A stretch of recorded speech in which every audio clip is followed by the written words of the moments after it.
Hi, and welcome to today's module. In today's module, we're going to finish up reading the book, The Most Magnificent Thing. We're going to look closely at the pictures and the text to figure out how the girl was able to make her most magnificent thing. I'm going to go ahead and share my screen with you so that we can go ahead and review the targets and the lesson together. And here we go. Target number 1. Take your bow and arrow. I can look closely at the illustration and text to see how the girl tries to build her magnificent thing. And number 2, through drawing and writing, I can explain one way the girl was able to make her most magnificent thing. So those are our 2 targets for today, looking closely at the illustrations and text, and also drawing and writing about the little girl. We're going to begin the story, or end the story, however you look at it, by starting off where we left off last week. Last week we left off on page 15. So I'm going to put the document camera on so you can follow along with me. And if you remember last week, the girl was getting angry. She wasn't able to think very clearly, and she pinched her finger, and the pain traveled from her finger up to her brain, and she exploded. I'm no good at this. I quit. Her assistant suggests a walk. Why do you think he suggested a walk? I think he suggested a walk because he knew that she was getting angry and that she needed a break. It's not much help at first, but before long, she starts to feel different.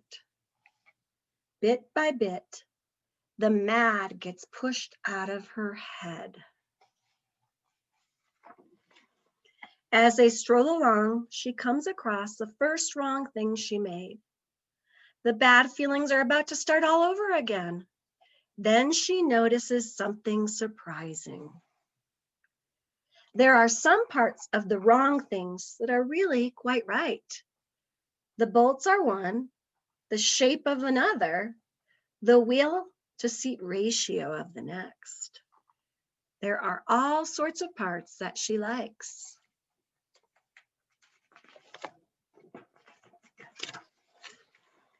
By the time she reaches the end of the trail, she finally knows how to make the most magnificent thing. She gets to work. She works carefully and slowly, tinkering, hammering, twisting, fiddling, gluing, painting. Her assistant makes sure there are no distractions. And this gentleman says, "This is the perfect thing to ward off bears. This will stop that leak. This one's all wet." I thought the assistant was keeping away distractions. He looks a little distracted by the squirrel. The afternoon fades into evening. Finally, she finishes. She alerts her assistant. He's busy taking a nap, though. The pair take a good long look. It leans a little to the left, and it's a bit heavier than expected. The color could use a bit of work, too, but it's just what she wanted. They climb aboard and take it for a spin. They are not disappointed. It really is the most magnificent thing. So we're going to go ahead and do something called a language dive, where we look closely at the text and try to chunk or break apart a sentence to try to figure out what it means.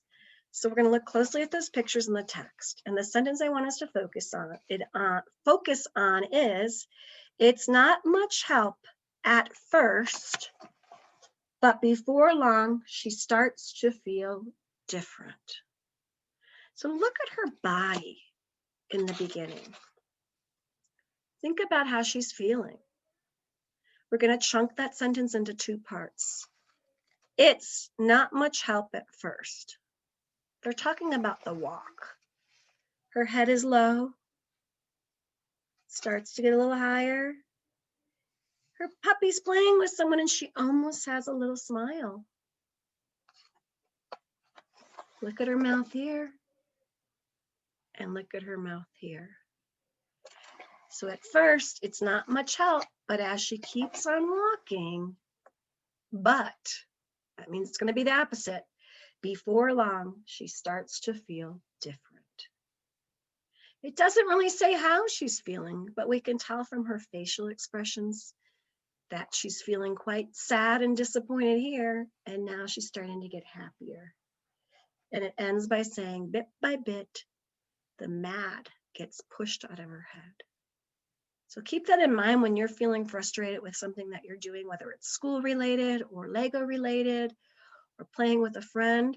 Sometimes it's good to take a break, take a walk, and the mad or the frustration will get pushed out of your head. As we continue with our closed reading, we're going to look at this page. We're going to reread this part. By the time she reaches the end of the trail, she finally knows how to make the thing magnificent. Why do you think the author wrote this? She finally knows how to make the thing magnificent. Why do you think the author used the word finally?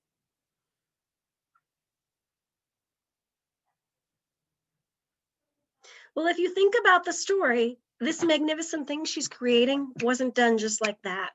It took a while. It took a long time. She had to try over and over again. She had to persevere.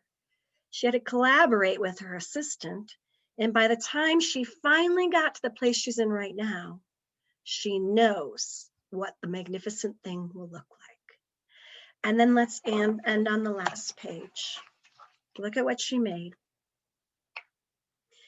It doesn't come right out and tell us what she made, but we can look at the picture and know that she made a really cool what?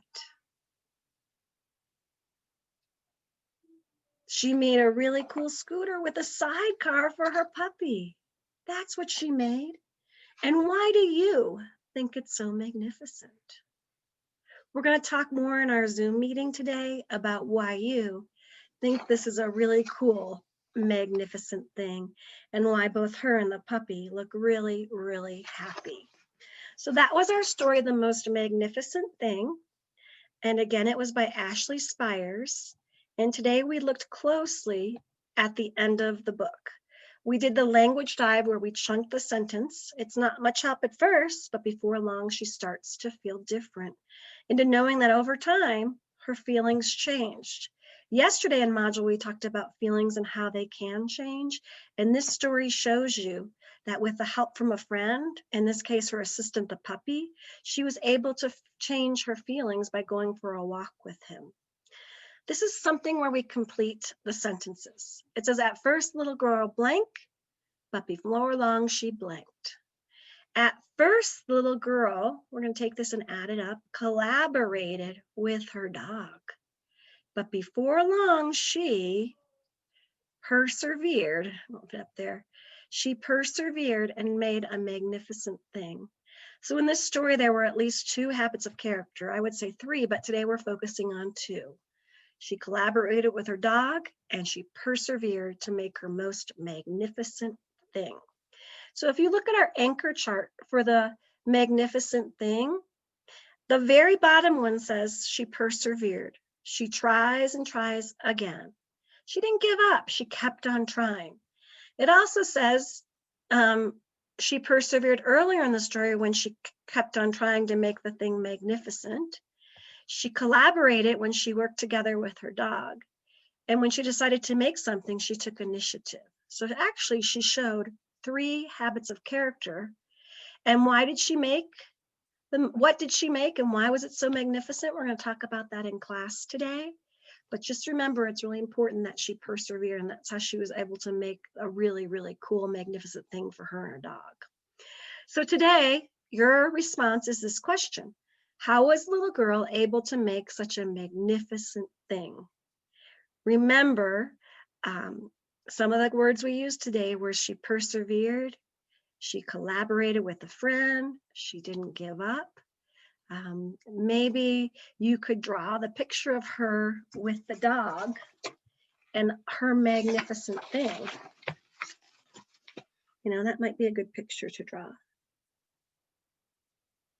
Or maybe you want to draw the picture where she's looking at all this thing and she's realizing, you know, she doesn't have a lot of options, but some of the things are right and some of the things are wrong. Maybe your picture could be how she got it done was that she worked with her dog. Maybe a speech bubble saying, I won't give up. Think about what you could draw that shows how the little girl was able to make such a magnificent thing. If you are in kindergarten, you're going to draw and record, and if you'd like to be challenged, you can write. If you are in first grade or second grade, you're going to draw and write at least one good sentence. Of course, if you'd like to push yourself, and that's where you're getting 4s in my grade book, you can write 2 sentences. Remember to have a capital and a period in each sentence, and remember to include a picture.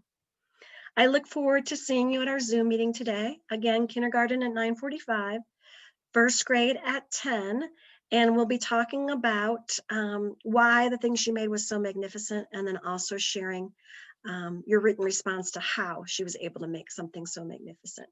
I look forward to seeing you, and I hope you're having a wonderful, wonderful day. Virtual hug, heart out, and I will see you all very, very soon.